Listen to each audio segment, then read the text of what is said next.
Witch's Tale, written and produced by Alonzo Dean Cole.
And now let us join old Nancy, Witch of Salem, and Satan, her wise black cat.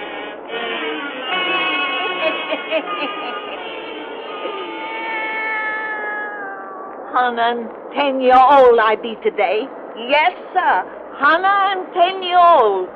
Satan. A lot of folks have been writing us letters asking how old Nancy got to be such a nice ripe age.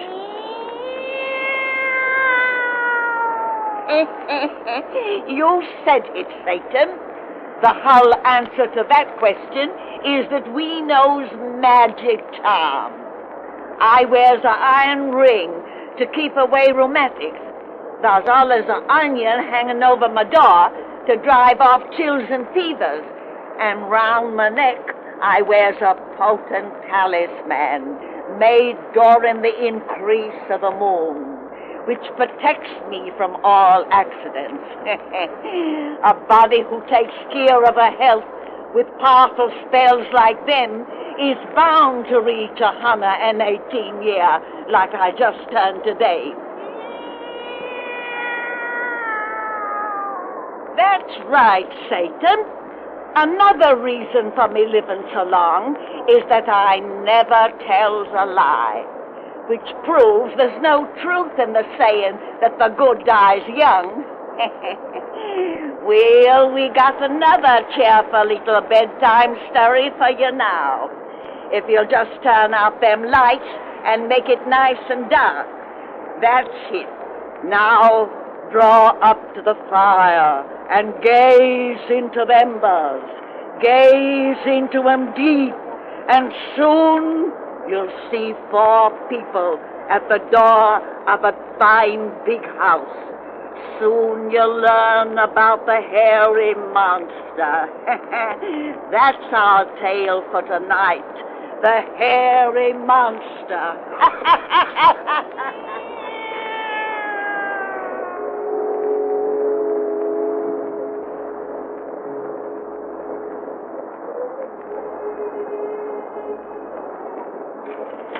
Here we are. Now, just a moment till I find the light switch. Hurry, Mr. Weeks. Gosh, yes. We're terrible excited. I have it. Now, look at the inside of your new home. Oh. Gee whiz.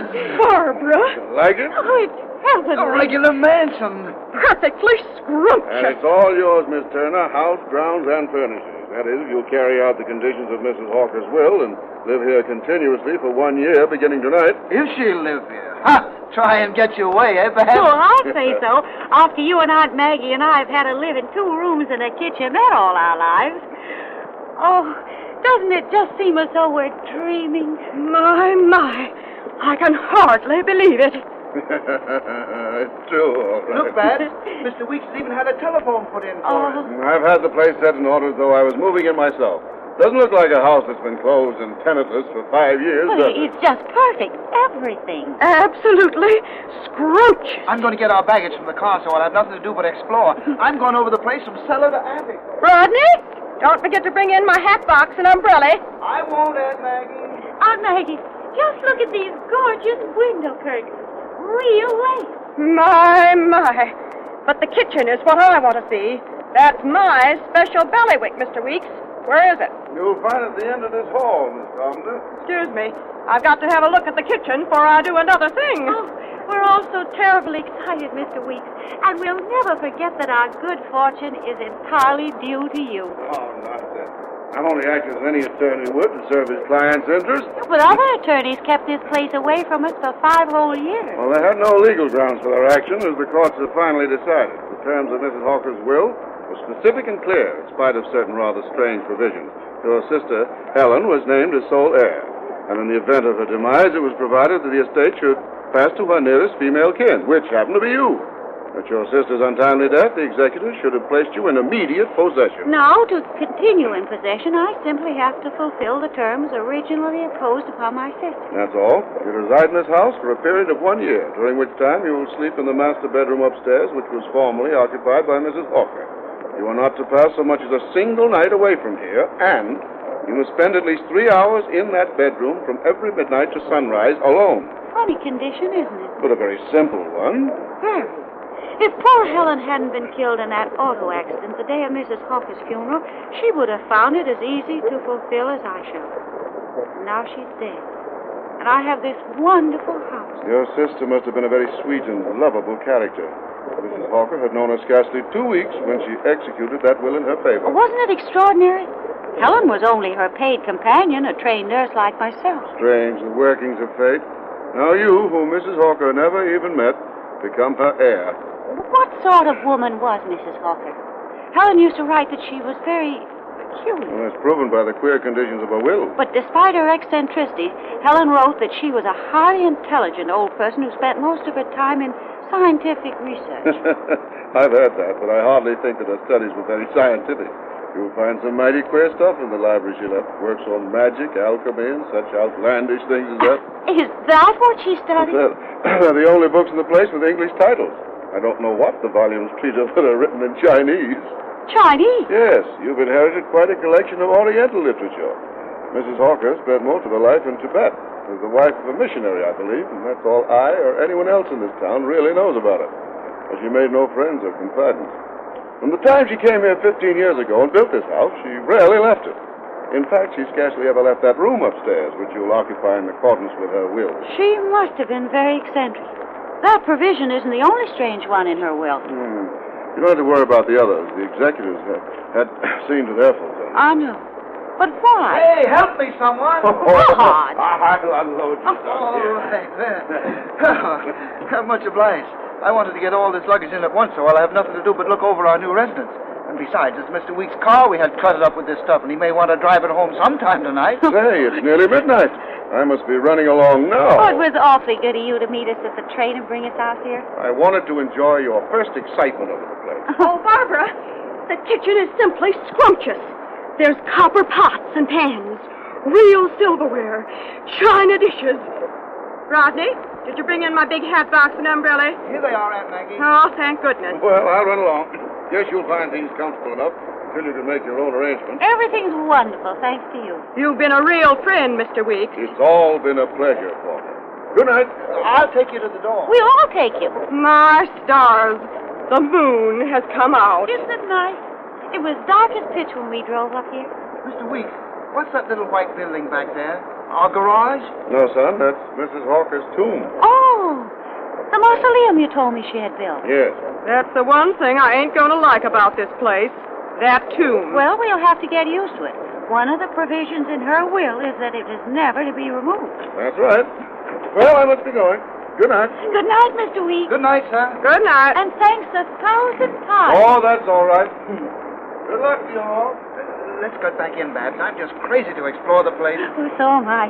And I can hardly realize it's really ours. I don't like that grave in the backyard. Aunt Maggie, you knew that tomb was there before we came. I didn't know it was so near the house. It ain't right for the dead and living to be so close to one another. Oh, how silly. Come inside and stop gazing at it. All right. Shut that door, Rodney, and lock it tight. You ain't afraid Mrs. Hawker will get lonesome out there and try to pay us a visit? If she wanted to, locks and bolts wouldn't stop her. Ghosts can get in anywhere. Oh, Aunt Maggie, don't be so ridiculous. Here, Rod, let's take this luggage up to our bedrooms before we do anything else. You two keep away from them bedrooms till I look 'em over. What for? What for? Ain't I been keeping house for you two orphans almost all your life? I'm going up and see the beds are made up proper with clean sheets and all. All right, Aunt Maggie. Arrange things to suit yourself. But I'm asleep in the East Wing room, you know. I ain't forgetting. Here, I'll take my big hat box and umbrella. You can bring the rest of that truck up later. Okay, Aunt Maggie. She would insist on going up there to fix things just as if we were a couple of kids. Have you found the bedroom lights, Aunt Maggie? Yes, Barbara. This here East room of yours is scrumptious. I knew it would be. Oh, Rodney, isn't it wonderful to know all this belongs to us, that we're going to live in this house? You've got to live here for a year. As though that could be anything but pleasure. Oh, tonight, I'm just the happiest girl in the world. What was that? Aunt Maggie! Come upstairs. Something is wrong. Aunt Maggie! Aunt Maggie! She doesn't answer. Well, the lights have gone out up here. We're in the dark. Aunt Maggie, where are Here, you? give me your hand. The east room is this way. We'll find her there. Oh, why doesn't she answer us? What made her scream? Oh, The lights have gone on again. there she is, in that room. On the floor. Aunt Maggie. Well, Aunt Maggie, speak to me. She doesn't move. She's fainted. Look at her eyes, Rod. They're staring at the ceiling, just like she was scared of something. What? I don't know. She's not breathing. Her heart isn't beating. Rod! She's dead.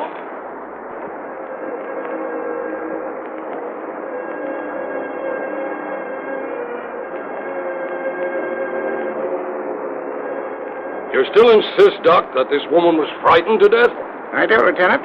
Until an autopsy shows me some chronic organic weakness that isn't apparent now, I'll say she died of paralysis of the heart muscles brought about by shock. The expression of her face and eyes indicate that shock was caused by sheer stark terror. But what could have frightened her? There was nothing here to do it. You two entered this room almost immediately after she screamed? Yes, and the room was just like you see it now. Well, she couldn't have been frightened by anything seen through these windows. Shutters are closed, shades drawn. You're positive every door and window in this house is locked on the inside, Ryan? Yes, sir. Absolutely positive. Yet you found no one hiding in the place. No, sir. We've searched every corner. You're sure neither of you touched anything after you found your aunt? No, sir. Not even the front door, which was locked until you got here. Oh, we just phoned for you, police, and then sat down until you came. If that woman died of fright, then she must have been scared by her own imagination. Oh, that's impossible. She wasn't that kind. It's the only explanation that is possible, miss. When the coroner here first gave us his theory of her death, I suspected a tramp or burglar had surprised her. But we've proved that no one has gotten in or out of the place and that nobody's here now except ourselves. Oh, someone must have turned those lights on. Yeah, and turn them on again. Well, that was caused by defective wiring, maybe. I'll have the electric company look into that just to check. This is a coroner's case, not a police matter, boys. Come on, let's go. Lieutenant, sir. Yes, Ryan? You mind putting me on duty inside this house for a couple of days, maybe? What for?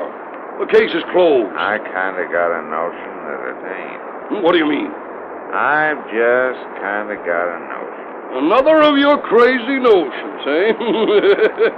I've got his idea, boys. Detective Ryan is an authority on spooks. There's an explanation for us.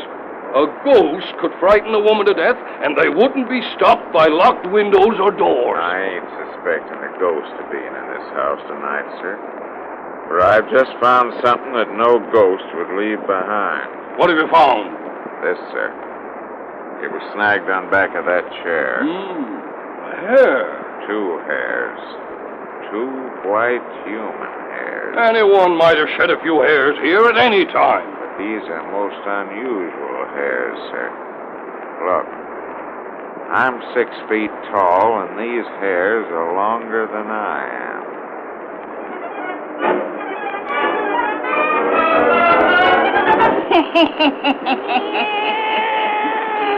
Well, that's just the beginning of his dirty story, Satan. You folks come see me next time I has a birthday, and I'll let you know what sort of critter them 6-foot hairs belong to.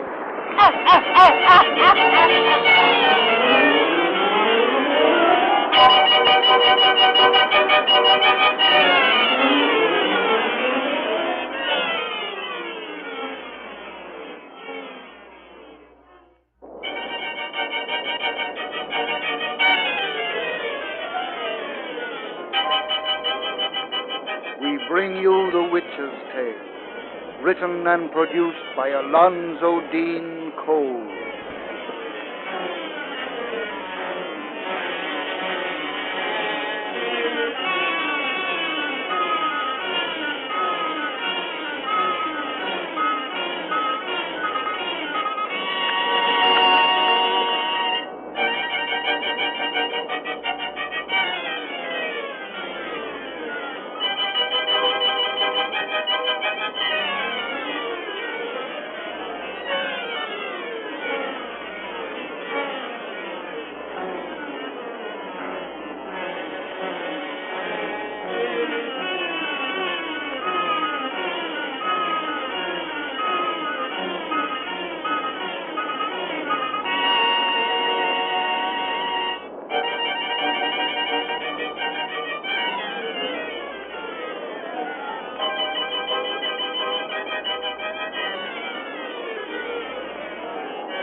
And now let us join old Nancy and Satan, her wise black cat.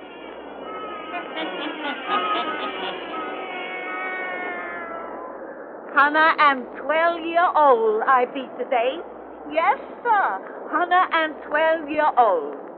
And now, if everybody just douse out their lights, we'll spin the finish of that 30 yarn we begun the last time you was here.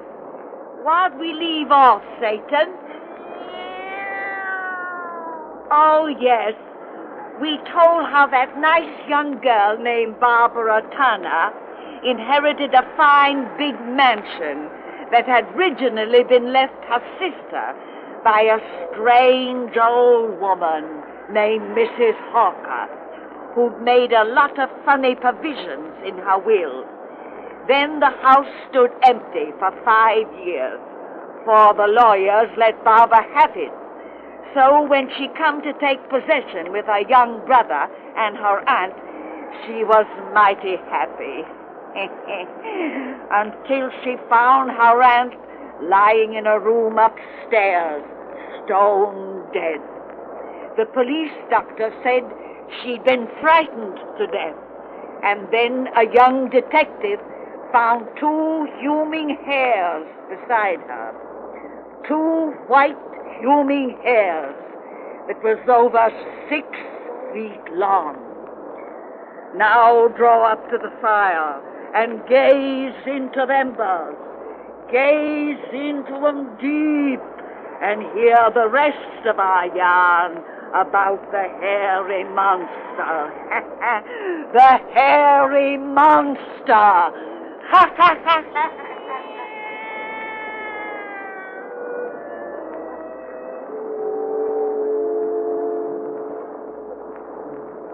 It's almost 1 o'clock, Mr. Ryan. How much longer are we going to sit here in the dark? A little before 12, you heard your aunt scream in this room last night. Yes. I kind of had a notion history might repeat itself, but it begins to look like I was wrong. You're all in, aren't you, Miss Turner? Of course she's all in. She hasn't had a wink of sleep. Oh, that doesn't matter, Rod, if there's anything to be gained by watching here. Well, I'd kind of like to sit it out a while longer, if you don't mind. You still think those hairs you found had something to do with Aunt Maggie's death?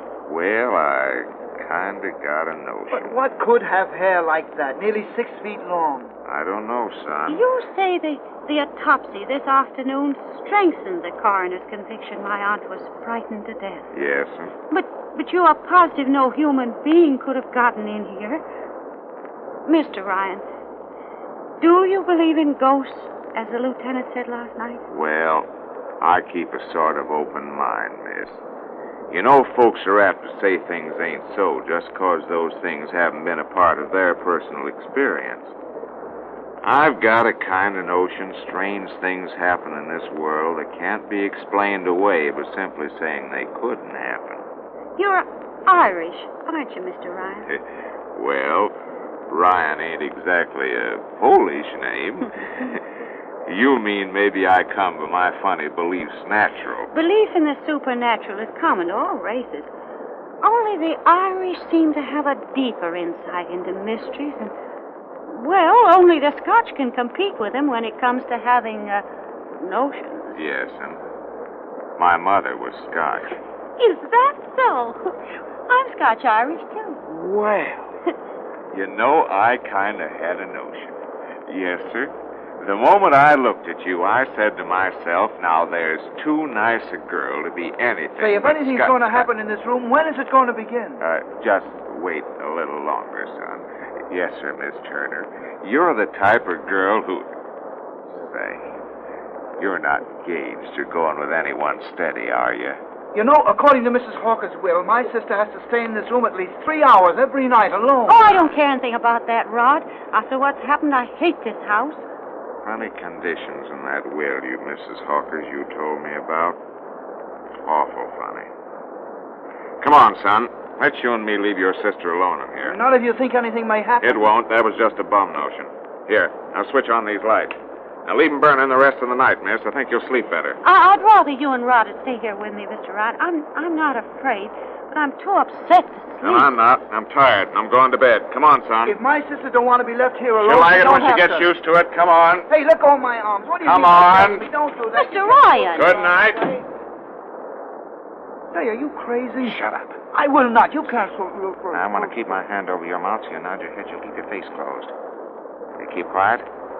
All right. What's the idea? Just got a notion something might happen in that room quicker if so many people weren't hanging around. You mean it... I don't know. We ain't going to move 2 feet from your sister's door if we have to stay here all night. Now come back here. What's that cracked light under the door? If it goes out or your sister yells, we throw ourselves into that room double quick. 1 o'clock. What's your reason for all this? There ain't no reason. I just kind of got...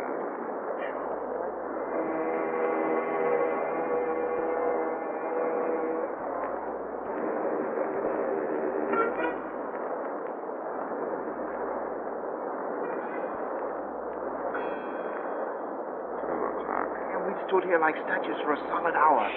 My legs are cramped. Rub 'em. Your sister's asleep. I hear her breathing. She breathes nice and soft like. Say, if you're expecting a ghost to walk, they don't come round till after midnight. Ghosts don't leave human hair behind. Oh, I think this waiting is all in the bunk. Nothing was in that room last night, and nothing could get in there now with us here in front of the only door. Mr. Ryan, the light just went out under the door. Yes. Come on, let's go. Look, by the bed. Good God. Something coming with hair. Yes, long white hair. Help! I can't breathe. Quick, your gun. Hold this flashlight on it. It's a hairy monster.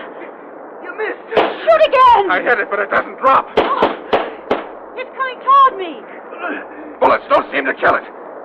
Something unnatural, dead. Shoot again. My gun's empty. I'll grab it. No, don't touch it. Don't let it touch you. It's going through the wall. There's a false panel, a secret passage there. Give me that flashlight. I'm going up. No, don't go in that darkness alone. He's gone down those stairs, inside the wall. Come on after him. It'll kill him. Babs, come back. It'll kill us all. Mr. Ryan. Mr. Ryan. Babs, I'll go with you. Babs. There's Mr. Ryan's flashlight up ahead. Come on. That hairy thing has got away. Where does this passage lead to? I don't know. Look out. Here's more stairs going up. Mr. Ryan, are you safe? It didn't hurt you? No. I'm all right. The thing has disappeared. What was it? It wasn't human, covered with that matted hair, and it smelled of mold and earth and death. No. Tried to smother me in my Here, sleep. Miss Turner, pull yourself together. I don't know what it was we saw and followed. Here's where I lost it. Here at the end of this secret passage. This is the end. Where are we? I've got a kind of notion we're in Mrs. Hawker's tomb.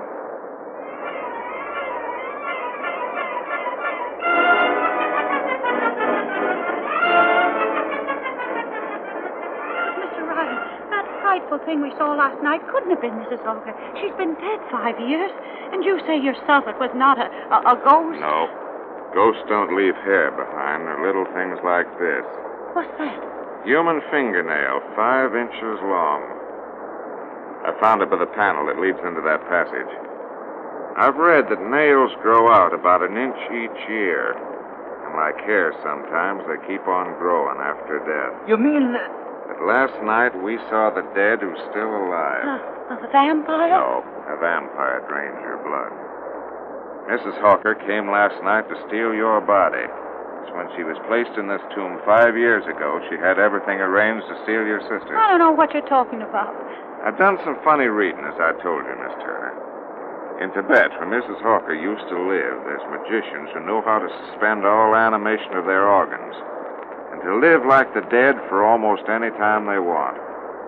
They also know how to kill another human being by smothering its breath, and how to set up their own spirit inside the stolen flesh. Mrs. Hawker knew all about the magicians of Tibet. If this incredible thing can be true, that explains those conditions in her will. Yep, that her heir occupy that room with a secret passage leading to this mausoleum. She'd been cheated of your sister and had waited 5 years when you arrived. She was over-anxious to claim your life that she might live again. So she entered that room without caution, and your aunt saw her awful figure in the moonlight. Last night she waited. Careful. But the lights, what made them go out? Master switch inside the passage. She built this house herself, you know. And among the queer conditions in her will was one that the slab above her tomb should be made so it might be lifted by a lever inside her coffin. Another stipulation was that she shouldn't be embalmed. And those instructions were carried out. Uh-huh. Yeah, but why didn't your bullets kill her last night if she's really living?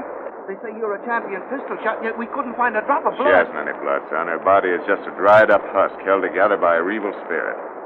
That husk must be destroyed entirely, all at once. That's why I'm having those lamps put up inside the mausoleum. Those huge sun ray lamps? Yes, the sun that preserves life is the destroyer of the dead.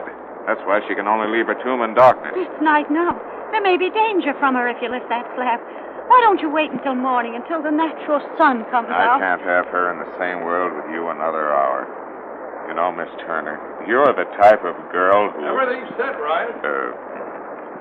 You and your brother wait outside here, just in case anything goes wrong. No, if there's any danger, I'm going with you. Miss Turner, you're not engaged or going with anybody steady, are you? We're ready, Ryan, if you are. All right. Lamp set and lever placed?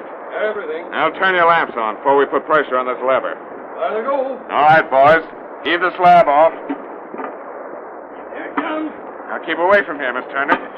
It's off. You were right. In that coffin is a hairy monster. She's alive. She's getting up. Now turn those rays down there in the coffin. Those lamps went out. What's wrong? Connection came apart. I'll fix it. Quick! She's rising from this Good tomb. Lord. You keep back, Miss Turner. Keep away. She's got her hands on Mr. Ryan. Oh, with those long nails like knives. Turn those lamps. God sake, Tear her those away. lamps. She's cutting him to pieces. Keep away. The lamps are on again. And the rays are working. Look. She's let him go. Oh, Mr. She's fallen. She's becoming just dust and bones and hair. She's gone. Destroyed forever. Are you all right? I kinda got a notion. Oh, you're bleeding. She slashed your face and throat. Rod, there'll be iodine, bandages. Thank goodness I'm a nurse. Nurse? You know, Miss Turner, you're just the type of girl who... Say, are you engaged or going with anyone steady? Be quiet. You're weak and losing blood. But are you? No, not yet. Why do you keep asking me that? Oh, I've kinda got...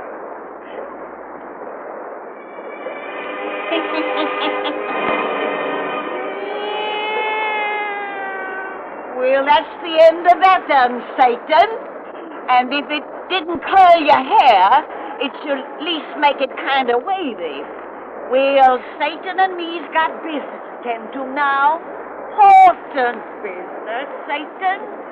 Near midnight, Satan.